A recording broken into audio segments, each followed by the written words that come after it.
आज हम पढ़ते हैं पदार्थ विज्ञान का चैप्टर फर्स्ट, पदार्थ एवं आयुर्वेद निरूपण। इसमें अपन पहले देखते हैं कि कौन से क्वेश्चन आ सकते हैं। जैसे 5 मार्क क्वेश्चन कौन कौन से आ सकते हैं, कहाँ कहाँ से बन सकते हैं।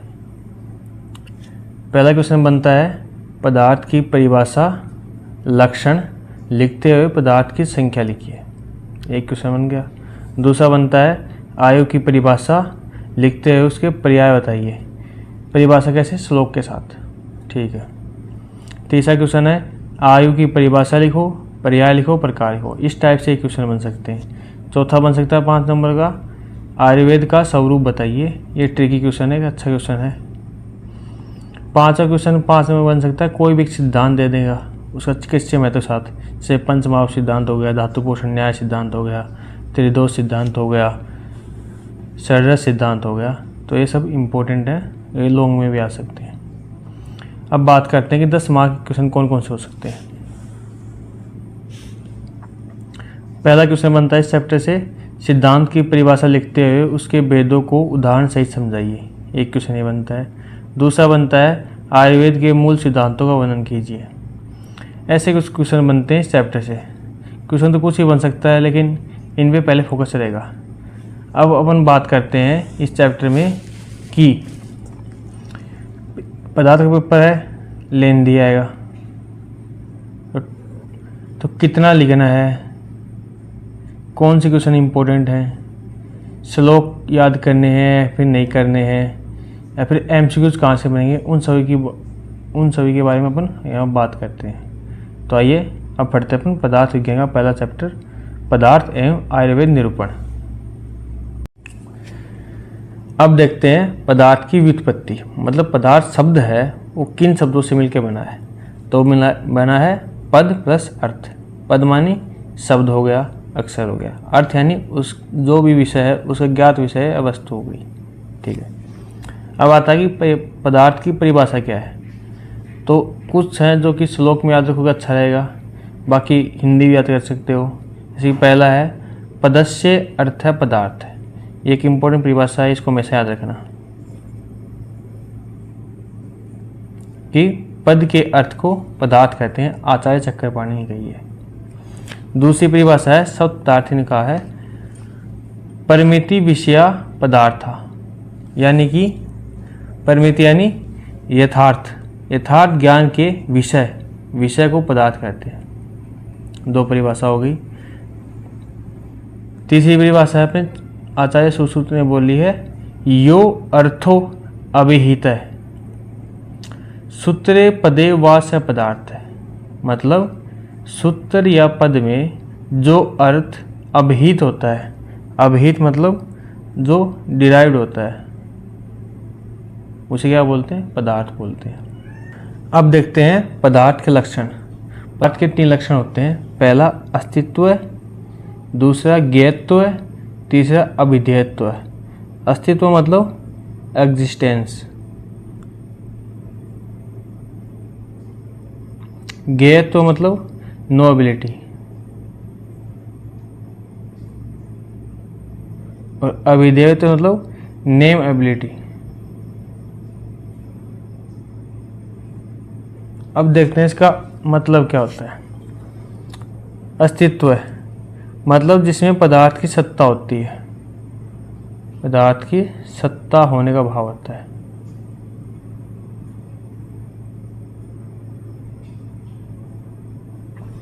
सत्ता मतलब कैसे कि उसका अस्तित्व है। जैसे कि मेरे पास ये पेन है, अब इसका अस्तित्व है पेन का, तो ये होगा अस्तित्व है। दूसरा क्या है? ज्ञेयत्व है, मतलब उसका ज्ञान प्राप्त किया जा सकता है। मतलब पदार्थ का ज्ञान प्राप्त किया जा सकता है। मतलब ये पेन है, इसका अस्तित्व है, अब अपन इसके बारे में ज्ञान ले सकते हैं। जैसे कि ये किससे बना है, ये इसका रबर है, ये इसकी कैप है, ये सब ज्ञान में ले सकते हैं। तीसरा है अभिधेयत्व, मतलब उसका नाम, मतलब पदार्थ को नाम दे सकते हैं। अब ये है, इसका नाम क्या है, पेन है, ये कॉपी है, ऐसे पदार्थ हो गया। तो पदार्थ का ये हो गया, उसके 3 लक्षण, अस्तित्व, ज्ञेयत्व और अभिधेयत्व है।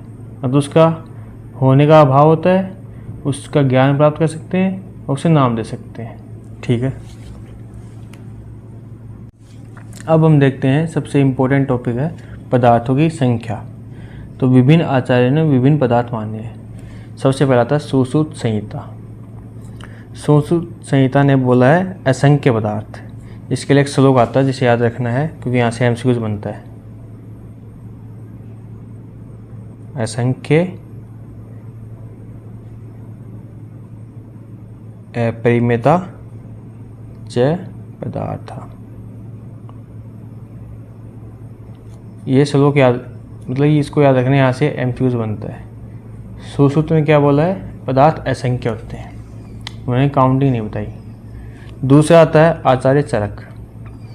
चरक ने पदार्थ को 2 टाइप में बांटा है। पहला दो में कौन कौन से बोले हैं, पहला बोला है सत्य, मतलब जिसकी सत्ता होती है, जिसका अस्तित्व होता है। दूसरा असत्य, मतलब जिसकी सत्ता नहीं होती है। फिर चरक ने एक और माना है 6 पदार्थ। ये इम्पोर्टेंट है, इसमें इम्पोर्टेंट क्या है, इसका क्रम इम्पोर्टेंट है, सीक्वेंस इम्पोर्टेंट है। इसमें पहले नंबर पर क्या आता है, सामान्य, फिर विशेष, गुण, द्रव्य, कर्म और समवाय। इसका क्रम इम्पोर्टेंट है, पहले सामान्य, फिर विशेष, फिर गुण, फिर द्रव्य, फिर कर्म, फिर समवाय। अब देखते हैं वैशेषिक दर्शन ने कितने माने हैं। इसने भी 6 माने हैं, सेम चरक वाले माने, लेकिन क्या चेंज क्या है, कर्म का चेंज है। इसमें पहले क्या आएगा, द्रव्य, फिर गुण, फिर कर्म, फिर सामान्य, फिर विशेष और छठा है समवाय। दोनों के लास्ट में समवाय आता है, लेकिन इसमें पहले सामान्य विशेष था, इसमें सामान्य विशेष है, बाद में है। इसमें गुण द्रव्य कर्म में पहले गुण आता है, इसमें द्रव्य आता है। तो ये इसे यहाँ से याद कर लेंगे अपन, GD के, और यहाँ से DG, विशेषिक में DG याद कर लेंगे और यहाँ GD याद कर लेंगे, GD के पूरा याद कर लेंगे। वैशेषिक दर्शन का तो क्रम याद हो जाए, क्योंकि ये पदार्थ वाले चैप्टर वाइज, ये 3rd चैप्टर है, ये 4th, ये 5th, ये 6th, ये 7th, ये 8th। ठीक है, अब बात करते हैं नौवें न्याय ने। नौवें न्याय ने माना है 7। इसमें 6 भाव पदार्थ प्लस 1 अभाव पदार्थ।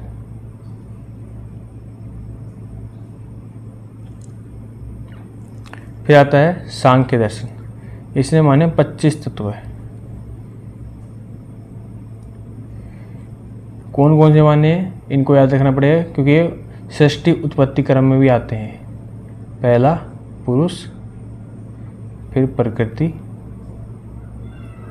महत और अहंकार, 4 तो ये हो गए। फिर 11 इंद्रियां होंगी,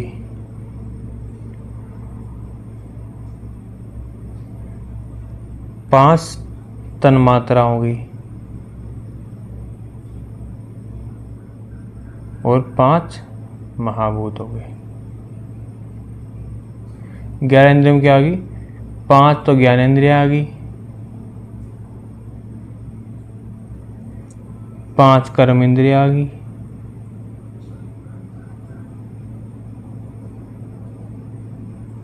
और 1 आ गया मन।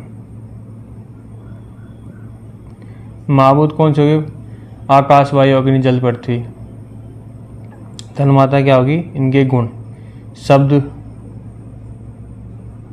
रूप, रस, स्पर्श और गंध।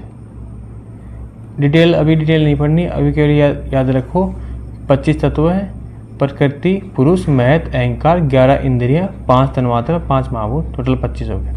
अब बात करते हैं योग दर्शन। योग ने माने 26, सांख्य के 25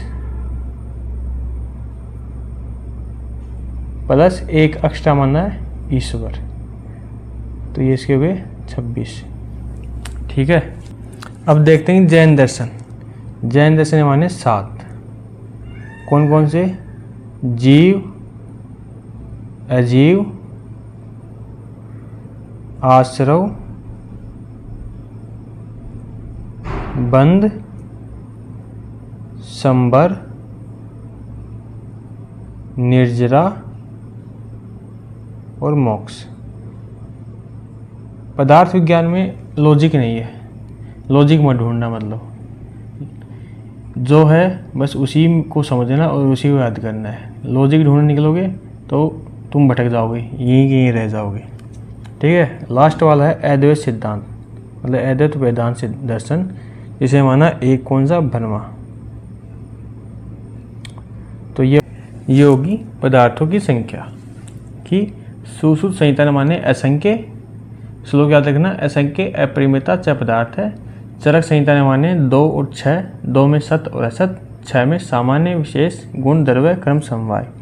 वैशेषिक दर्शन ने माने 6, इसमें कर्म इंपॉर्टेंट है, द्रव्य गुण कर्म सामान्य विशेष समवाय। नवे न्याय ने 7 माने, 6 भाव पदार्थ और 1 अभाव पदार्थ। सांख्य ने 25 माने, योग ने 26 माने। 25 कौन से? प्रकृति, पुरुष, महत, अहंकार, 11 इंद्रियां, 5 तन्मात्रा और 5 महाभूत। योग दर्शन 26, सांख्य के 25 हो गए और 1 ईश्वर माना है। जैन दर्शन ने 7 माने, जीव, अजीव, आश्रव, बंध, संबर, निर्जरा, मोक्ष, और अद्वैत वेदांत माना है 1 ब्रह्मा। ठीक है, अब देखते हैं कि भाव एवं अभाव पदार्थ क्या होते हैं।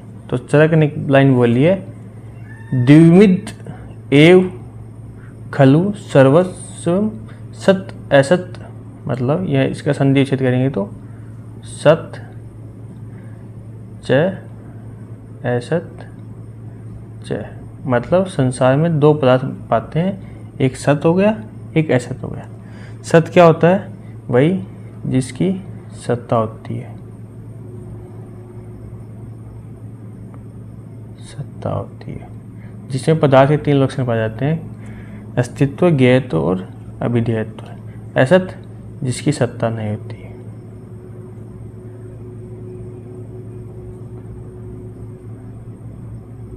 नहीं होती। अब हम पता कैसे करेंगे सत्य है ये सत्य है? इसके लिए आचार्य चरक ने 4 परीक्षाएं बताई है, चतुर्विध परीक्षा बताई है, जो कौन सी है? आप्तोपदेश, प्रत्यक्ष, अनुमान और युक्ति।